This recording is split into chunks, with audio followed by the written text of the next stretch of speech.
ओम श्री परमात्मने नमः। श्रीमद् भगवद गीता का द्वितीय अध्याय, दूसरा अध्याय।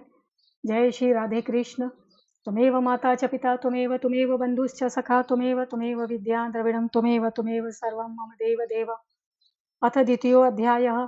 संजय उवाच तं तथा कृपयाविष्टमक्षुपूर्णाकुलेक्षणं विषीदन्तमिदं वाक्यमुवाच मधुसूदनः। संजय बोले, उस प्रकार करुणा से व्याप्त और आंसुओं से पूर्ण तथा व्याकुल नेत्रों वाले शोक युक्त उस अर्जुन के प्रति भगवान मधुसूदन ने यह वचन कहा। श्री भगवानुवाच कुतस्त्वा कश्मलमिदं विस्मय समुपस्थितम् अनार्यजुष्टमस्वर्गम कीर्तिकरम अर्जुन। श्री भगवान बोले, हे अर्जुन, तुझे इस असमय में यह मोह किस हेतु से प्राप्त हुआ है?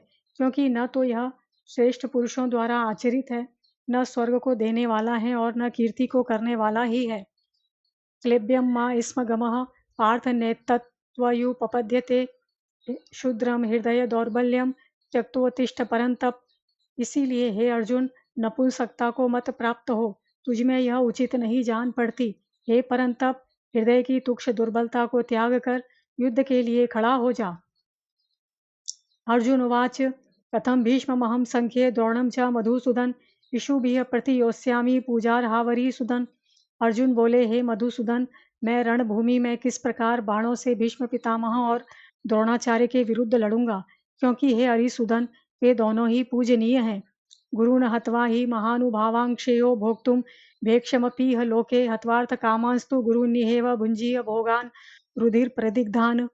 इसीलिए इन महानुभाव गुरुजनों को न मारकर मैं इस लोक में भिक्षा का अन्न भी खाना कल्याणकारक समझता हूँ, क्योंकि गुरुजनों को मारकर भी इस लोक में रुधिर से सने हुए अर्थ और काम रूप भोगों को ही तो भोगूंगा।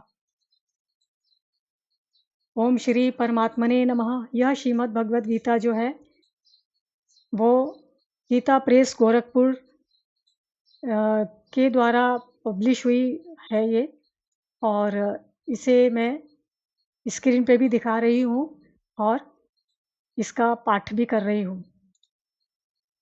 किसी को यदि खरीदनी हो श्रीमद् भगवद गीता तो गीता प्रेस गोरखपुर से खरीद सकते हैं।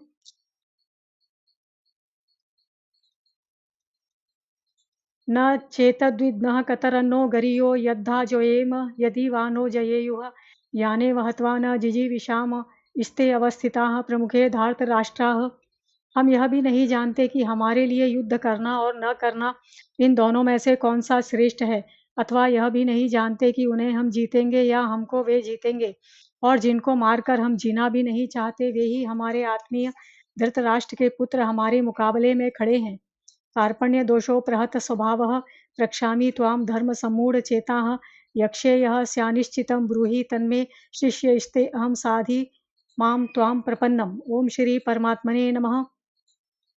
इसीलिए कायरता रूप दोष से उपत हुए स्वभाव वाला तथा धर्म के विषय में मोहित चित्त हुआ मैं आपसे पूछता हूँ कि जो साधन निश्चित कल्याणकारक हो वह मेरे लिए कहिए, क्योंकि मैं आपका शिष्य हूँ। इसीलिए आपके शरण हुए मुझको शिक्षा दीजिए। न हि प्रपश्यामि ममापनुद्याध्यक्षोकमुक्षोषणमीन्द्रियाणाम् अवाप्य भूमावसपत्नमृद्धं राज्यं सुराणामपि चाधिपत्यम। क्योंकि भूमि में निष्कंटक धन धान्य संपन्न राज्य को और देवताओं के स्वामी पने को प्राप्त होकर भी मैं उस उपाय को नहीं देखता हूँ जो मेरी इंद्रियों के सुखाने वाले शोक को दूर कर सके। संजय उवाच एवमुक्त्वा ऋषिकेशं गुडाकेशः परन्तप न योऽस्येति गोविंद मुक्त्वा तूक्ष्णीं बभूवः। संजय बोले, हे राजन, निद्रा को जीतने वाले अर्जुन अंतर्यामी श्री कृष्ण महाराज के प्रति इस प्रकार कहकर फिर श्री गोविंद भगवान से युद्ध नहीं करूंगा, यह स्पष्ट कहकर चुप हो गए। तमुवाच ऋषिकेशः प्रहसन्निव भारत सेनुयोरुभयोर्मध्ये विषीदन्तमिदं वचः। हे भरतवंशी धृतराष्ट्र अंतर्यामी श्री कृष्ण महाराज दोनों सेनाओं के बीच में शोक करते हुए उस अर्जुन को हंसते हुए से यह वचन बोले। ओम श्री परमात्मने नमः। जय श्री राधे कृष्ण। श्री भगवान उवाच असोच्याननव सोचस्त्वं प्रज्ञावादांश्च भाषसे गतासून गतासूंश्च नानु सोचन्ति पंडिताः।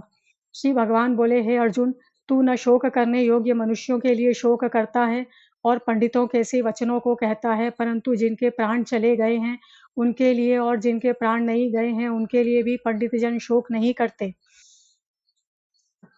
न त्वेवाहं जातु नासं न त्वं नीमे जनाधिपाः न चैव न भविष्यामः सर्वे वयमतः परम्। न तो ऐसा ही है कि मैं किसी काल में नहीं था, तू नहीं था अथवा ये राजा लोग नहीं थे, और न ऐसा ही है कि इससे आगे हम सब नहीं रहेंगे।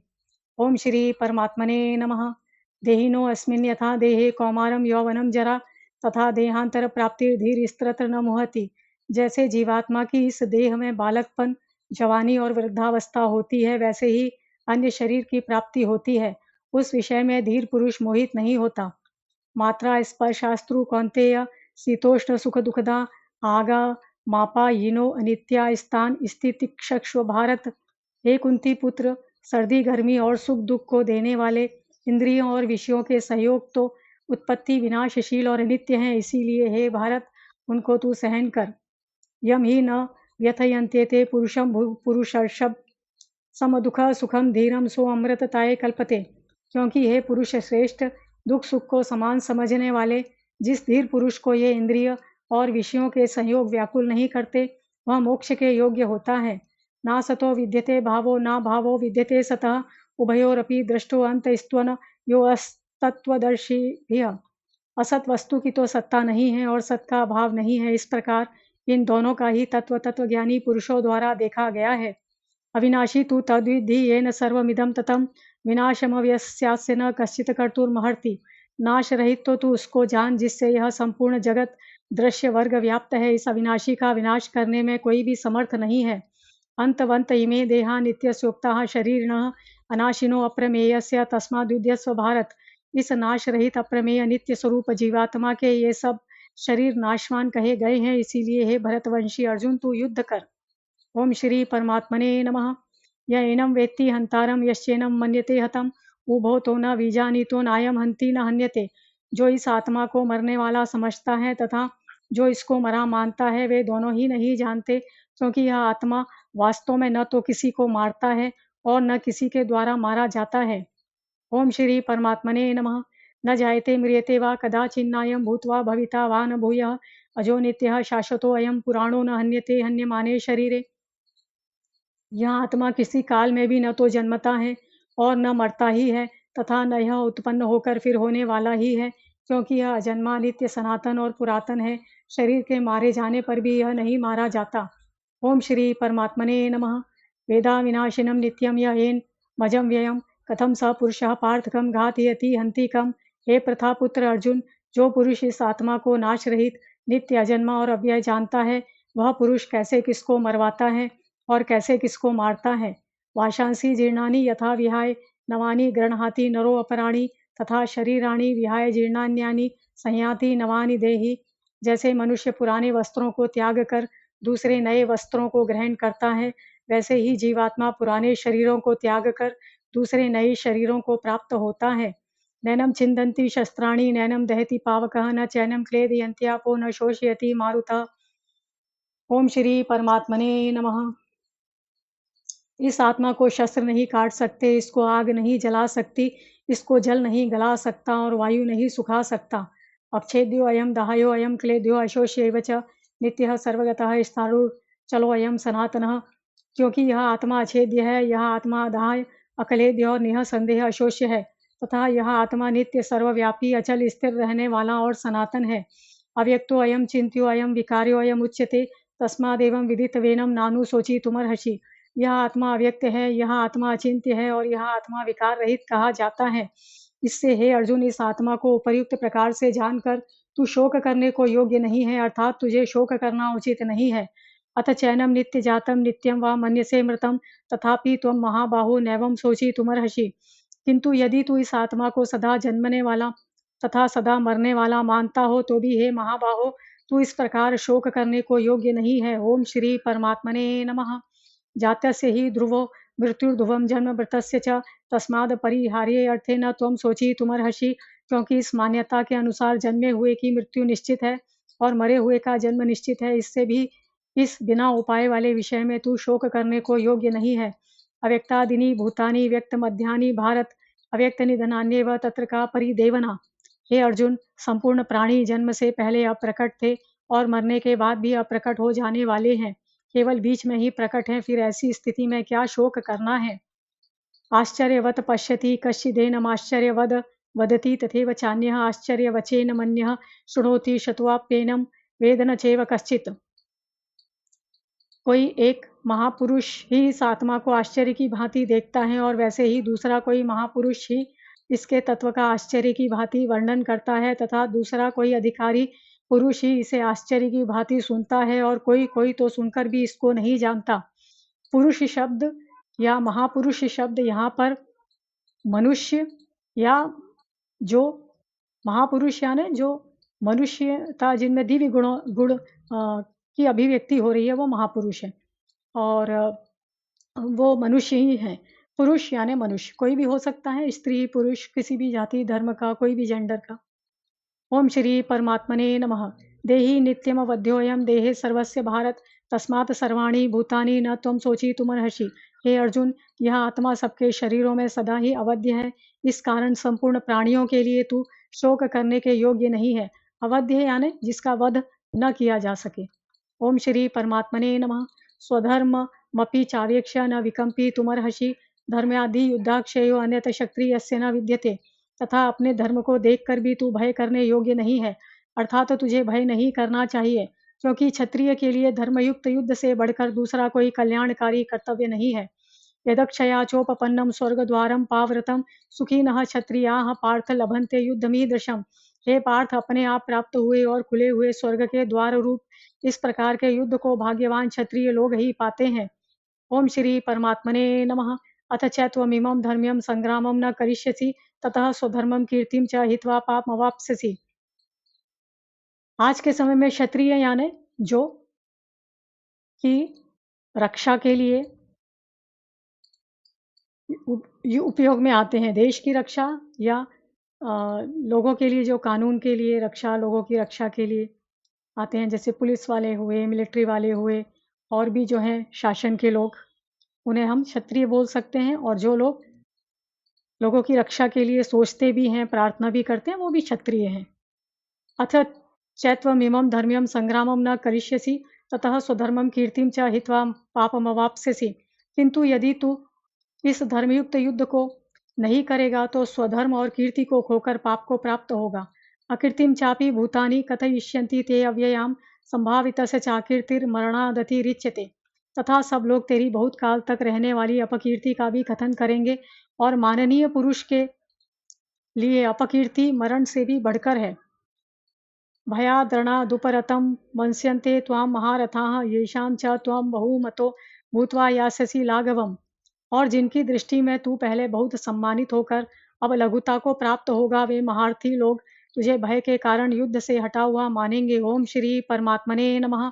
अवाच्य वादांश बहून वदिष्यन्ति तवाहिताः निंदन्त स्तव सामर्थ्यम ततो दुखतरम नु किम। तेरे वैरी लोग तेरे सामर्थ्य की निंदा करते हुए तुझे बहुत से न कहने योग्य वचन भी कहेंगे, उससे अधिक दुख और क्या होगा। ओम श्री परमात्मने नमः। जय श्री राधे कृष्ण। हतो वा प्राप्स्यसि स्वर्गं जित्वा वा भोक्ष्यसे महीम् तस्मादुत्तिष्ठ कौन्तेय युद्धाय कृतनिश्चयः। या तो तू युद्ध में मारा जाकर स्वर्ग को प्राप्त होगा अथवा संग्राम में जीतकर पृथ्वी का राज्य भोगेगा। इस कारण हे अर्जुन, तू युद्ध के लिए निश्चय करके खड़ा हो जा। सुख दुखे समे कृत्वा लाभालाभो जयाजयो ततो युद्धाय युज्यस्व नैवं पापमवाप्स्यसि। जय पराजय लाभ हानि और सुख दुख को समान समझकर उसके बाद युद्ध के लिए तैयार हो जा। इस प्रकार युद्ध करने से तू पाप को नहीं प्राप्त होगा। ओम श्री परमात्मने नमः।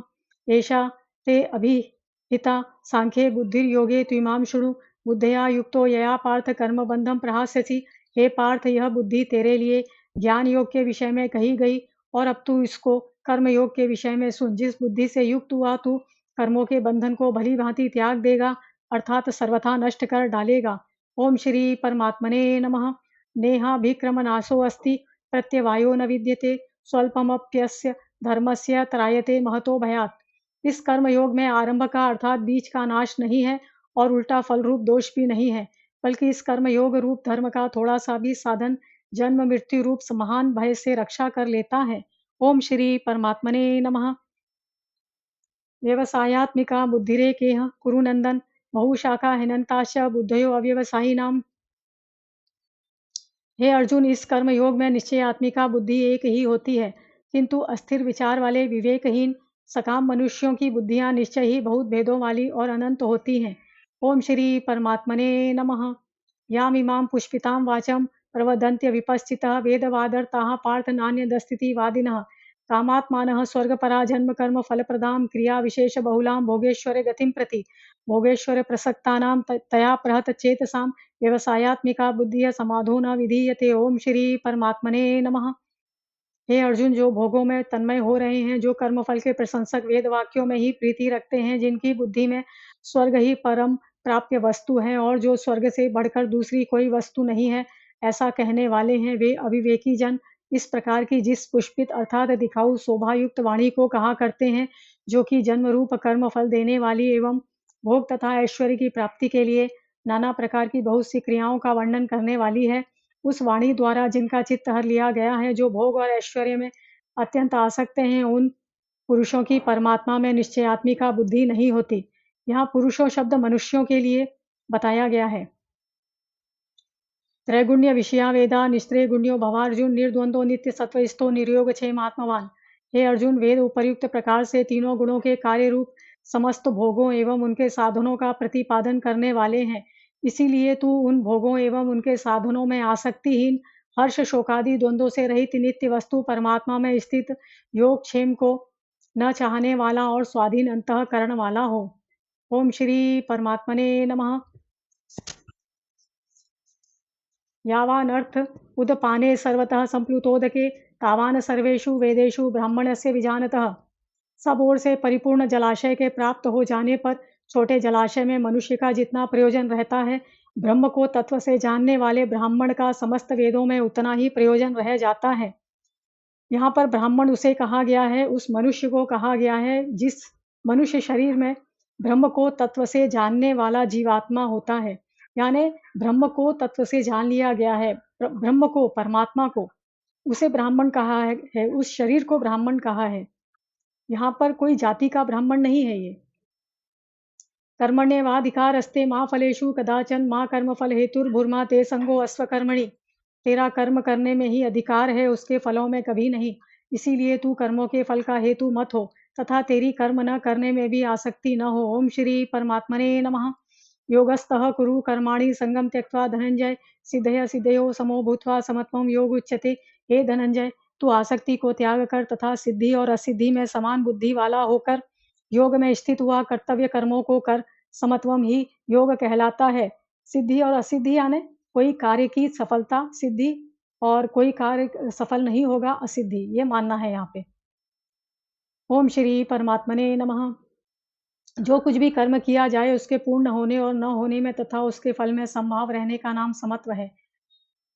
जय श्री राधे कृष्ण। दूरेण हेवरम कर्म बुद्धि योगा धनंजय बुद्धो शरण अन्वीक्ष कृपणा फल हेतवः। इस समत्व रूप बुद्धि योग से सकाम कर्म अत्यंत ही निम्न श्रेणी का है। इसीलिए हे धनंजय, तू समबुद्धि में ही रक्षा का उपाय ढूंढ, अर्थात बुद्धि योग का ही आश्रय ग्रहण कर, क्योंकि फल के हेतु बनने वाले अत्यंत दीन है। बुद्धि युक्तो जहाति है उभय सुकृत दुष्कृते तस्माद् योगाय युज्यस्व योगः कर्मसु कौशलम। समबुद्धि युक्त पुरुष पुण्य और पाप दोनों को इसी लोक में त्याग देता है, अर्थात उनसे मुक्त हो जाता है।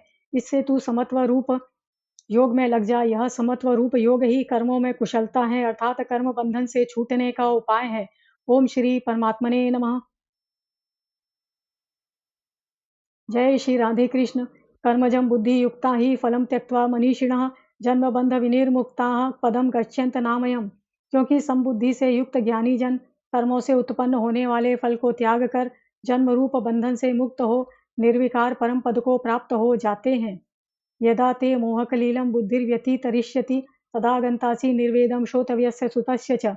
जिस काल में तेरी बुद्धि मोह रूप दलदल को भली भांति पार कर जाएगी, उस समय तू सुने हुए और सुनने में आने वाले श्लोक और परलोक संबंधी सभी भोगों से वैराग्य को प्राप्त हो जाएगा। ओम श्री परमात्मने नमः। श्रुति विप्रतिपन्ना ते यदा स्थास्यति निश्चला समाधावचला बुद्धिस्तदा योगमवाप्स्यसि। भांति भांति के वचनों को सुनने से विचलित हुई तेरी बुद्धि जब परमात्मा में अचल और स्थिर ठहर जाएगी, तब तू योग को प्राप्त हो जाएगा, अर्थात तेरा परमात्मा से नित्य संयोग हो जाएगा। ओम श्री परमात्मने नमः। जय श्री राधे कृष्ण। अर्जुन उवाच स्थित प्रज्ञस का भाषा समाधिस्तस्य केशव स्थित धीह किम प्रभासेत किमासीत व्रजेत किम। अर्जुन बोले, हे केशव, समाधि में स्थित परमात्मा को प्राप्त हुए स्थिर बुद्धि पुरुष का क्या लक्षण है? वह स्थिर बुद्धि पुरुष कैसे बोलता है, कैसे बैठता है और कैसे चलता है? यहाँ पुरुष शब्द मनुष्य के लिए है। श्री भगवान उवाच प्रजहाति यदा कामान सर्वान् पार्थ मनोगतान आत्मन्येवात्मना तुष्ट स्थित प्रज्ञ स्तदोच्यते। श्री भगवान बोले, हे अर्जुन, जिस काल में यह पुरुष मन में स्थित संपूर्ण कामनाओं को भली भांति त्याग देता है और आत्मा से आत्मा में ही संतुष्ट रहता है, उस काल में वह स्थित प्रज्ञ कहा जाता है। यहाँ पर भी पुरुष शब्द मनुष्य के लिए आया है। दुखेष्वनुद्विग्न मनाः सुखेषु विगत स्पृह वीतराग भय क्रोध स्थित धीर मुनि रुच्यते। दुखों की प्राप्ति होने पर जिसके मन में उद्वेग नहीं होता, सुखों की प्राप्ति में जो सर्वथा निःस्पृह है तथा जिसके राग भय और क्रोध नष्ट हो गए हैं, ऐसा मुनि स्थिर बुद्धि कहा जाता है। ओम श्री परमात्मने नमः। यह सर्वत्रानभि स्नेह हस्तत् प्राप्य शुभाशुभम नाभिनंदति न द्वेष्टि तस्य प्रज्ञा प्रतिष्ठिता। जो पुरुष यानी कि मनुष्य सर्वत्र स्नेह रहित हुआ, उस शुभ या अशुभ वस्तु को प्राप्त होकर न प्रसन्न होता है और न द्वेष करता है, उसकी बुद्धि स्थिर है। यदा संहरते चायम कुर्मो अंगानीव सर्वशः इंद्रियाणींद्रियार्थेभ्यस्तस्य प्रज्ञा प्रतिष्ठिता। जैसे कछुआ सब ओर से अपने अंगों को जैसे समेट लेता है, वैसे ही जब यह पुरुष इंद्रियों के विषयों से इंद्रियों को सब प्रकार से हटा लेता है, तब उसकी बुद्धि स्थिर है, ऐसा समझना चाहिए। विषया विनिवर्तन्ते निराहारस्य देहिना रसवर्जम रसोऽप्यस्य परम दृष्ट्वा निवर्तते। इंद्रियों के द्वारा विषयों को ग्रहण न करने वाले पुरुष के भी केवल विषय तो निवृत्त हो जाते हैं, परंतु उनमें रहने वाली आसक्ति निवृत्त नहीं होती। इस स्थित प्रज्ञ पुरुष की तो आसक्ति भी परमात्मा का साक्षात्कार करके निवृत्त हो जाती है। यहाँ पे पुरुष शब्द मनुष्य के लिए है, चाहे वो किसी भी जेंडर का हो, किसी भी जाति का हो, किसी भी धर्म का हो, या कोई भी हो, स्त्री पुरुष कोई भी हो। ओम श्री परमात्मने नमः। जय श्री राधे कृष्ण। यततो ह्यपि कौन्तेय पुरुषस्य विपश्चितः इंद्रियाणि प्रमाथिनी हरन्ति पश्मं मनः। हे अर्जुन, आसक्ति का नाश न होने के कारण ये प्रमथन स्वभाव वाली इंद्रियां यत्न करते हुए बुद्धिमान मनुष्य के मन को भी बलात् हर लेती है। पुरुष यानी मनुष्य यहाँ पर है, उसको यहाँ पर पुरुष शब्द गीता में बताया गया है, लेकिन मनुष्य के लिए, यह सभी मनुष्यों के लिए। ओम श्री परमात्मने नमः। तानि सर्वाणि संयम्य युक्त आसीत मत्परः वशे ही यस्य इंद्रियाणि तस्य प्रज्ञा प्रतिष्ठिता। इसीलिए साधक को चाहिए कि वह उन संपूर्ण इंद्रियों को वश में करके समाहित चित्त हुआ मेरे परायण होकर ध्यान में बैठे, क्योंकि जिस मनुष्य की इंद्रियां वश में होती है उसी की बुद्धि स्थिर हो जाती है। यहाँ साधक कोई भी मनुष्य है, और यहाँ पर जो पुरुष शब्द है वो भी मनुष्य के लिए ही उपयोग किया गया है। ध्यायतो विषयान् पुंसः संगस्ते सुपजायते संगात संजायते कामः कामात् क्रोधो अभिजायते। विषयों का चिंतन करने वाले पुरुष की उन विषयों में आसक्ति हो जाती है, आसक्ति से उन विषयों की कामना उत्पन्न होती है और कामना में विघ्न पड़ने से क्रोध उत्पन्न होता है। जहाँ जहाँ भी पुरुष शब्द है गीता में, कहीं कहीं पर उसे आत्मा के लिए यूज किया है, कहीं परमात्मा के लिए और कहीं मनुष्य के लिए। ठीक है, इसमें यहाँ पर जेंडर नहीं समझना है पुरुष का, और इसको मनुष्य समझना है। क्रोधात् भवति सम्मोहः सम्मोहात् स्मृति विभ्रमः स्मृति भ्रंशात् बुद्धिनाशो बुद्धिनाशात् प्रणश्यति। क्रोध से अत्यंत मूढ़ भाव उत्पन्न हो जाता है, मूढ़ भाव से स्मृति में भ्रम हो जाता है, स्मृति में भ्रम हो जाने से बुद्धि अर्थात ज्ञान शक्ति का नाश हो जाता है, और बुद्धि का नाश हो जाने से यह पुरुष अपनी स्थिति से गिर जाता है। राग द्वेष अभियुक्तेस्तु विषयानिंद्रियश्चरन् आत्मवश्यैर्विधेय आत्मा प्रसादमधिगच्छति। परंतु अपने अधीन किए हुए अंतःकरण वाला साधक अपने वश में की हुई राग द्वेष से रहित इंद्रियों द्वारा विषयों में विचरण करता हुआ अंतःकरण की प्रसन्नता को प्राप्त होता है। प्रसादे सर्व दुखानां हानिरस्योपजायते प्रसन्न चेतसो ह्याशु बुद्धिः पर्यवतिष्ठते। अंतःकरण की प्रसन्नता होने पर इसके संपूर्ण दुखों का अभाव हो जाता है, और उस प्रसन्न चित्त वाले कर्मयोगी की बुद्धि शीघ्र ही सब ओर से हटकर एक परमात्मा में ही भली भांति स्थिर हो जाती है। नास्ति बुद्धिर्युक्तस्य न चायुक्तस्य भावना न चाभावयतः शांतिरशांतस्य कुतः सुखम। न जीते हुए मन और इंद्रियों वाले पुरुष में निश्चयात्मिका बुद्धि नहीं होती, और उस अयुक्त मनुष्य के अंतःकरण में भावना भी नहीं होती, तथा भावनाहीन मनुष्य को शांति नहीं मिलती, और शांति रहित मनुष्य को सुख कैसे मिल सकता है। इंद्रियाणाम ही चरताम यन्मनो अनुविधीयते तदस्य हरति प्रज्ञा वायुर्नावमिवाम्बसी। क्योंकि जैसे जल में चलने वाली नाव को वायु हर लेती है, वैसे ही विषयों में विचरती हुई इंद्रियों में से मन जिस इंद्रिय के साथ रहता है, वह एक ही इंद्रिय इस अयुक्त पुरुष की बुद्धि को हर लेती है। तस्मादस्य महाबाहो निगृहीतानि सर्वशः इंद्रियाणि इंद्रियार्थेभ्यः तस्य प्रज्ञा प्रतिष्ठिता। इसीलिए हे महाबाहो, जिस पुरुष की इंद्रियों के विषयों से सब प्रकार निग्रह की हुई है, उसकी बुद्धि स्थिर है। या निशा सर्वभूतानां तस्यां जागर्ति संयमी यस्यां जागृति भूतानि सा निशा पश्यतो मुनिः। संपूर्ण प्राणियों के लिए जो रात्रि के समान है, उस नित्य ज्ञान स्वरूप परमानंद की प्राप्ति में स्थित प्रज्ञ योगी जागता है, और जिस नाशवान सांसारिक सुख की प्राप्ति में सब प्राणी जागते हैं, परमात्मा के तत्व को जानने वाले मुनि के लिए वह रात्रि के समान है। आपूर्यमाणम चल प्रतिष्ठम समुद्रमापः प्रविशन्ति यद्वत् तद्वत् कामा यं प्रविशन्ति सर्वे स शांति मापनोति न काम कामी। जैसे नाना नदियों के जल सब ओर से परिपूर्ण अचल प्रतिष्ठा वाले समुद्र में उसको विचलित न करते हुए ही समा जाते हैं, वैसे ही सब भोग जिस स्थित प्रज्ञ पुरुष में किसी प्रकार का विकार उत्पन्न किए बिना ही समा जाते हैं, वही पुरुष परम शांति को प्राप्त होता है, भोगों को चाहने वाला नहीं। ओम श्री परमात्मने नमः। जय श्री राधे कृष्ण। विहाय कामान्यः सर्वान् पुमांश्चरति निः स्पृहः निर्ममो निरहंकारः स शांतिमधिगच्छति। जो पुरुष संपूर्ण कामनाओं को त्याग कर ममता रहित, अहंकार रहित और स्पृहा रहित हुआ विचरता है, वही शांति को प्राप्त होता है, अर्थात वह शांति को प्राप्त होता है। एषा ब्राह्मी स्थितिः पार्थ नैनां प्राप्य विमुहति स्थित्वास्यामंत काले अपि ब्रह्म निर्वाणं रक्षति। हे अर्जुन, यह ब्रह्म को प्राप्त हुए पुरुष की स्थिति है। इसको प्राप्त होकर योगी कभी मोहित नहीं होता और अंत काल में भी इसी ब्राह्मी स्थिति में स्थित होकर ब्रह्मानंद को प्राप्त हो जाता है। ओम श्री परमात्मने नमः। यहाँ पर भी पुरुष शब्द मनुष्य के लिए आया है।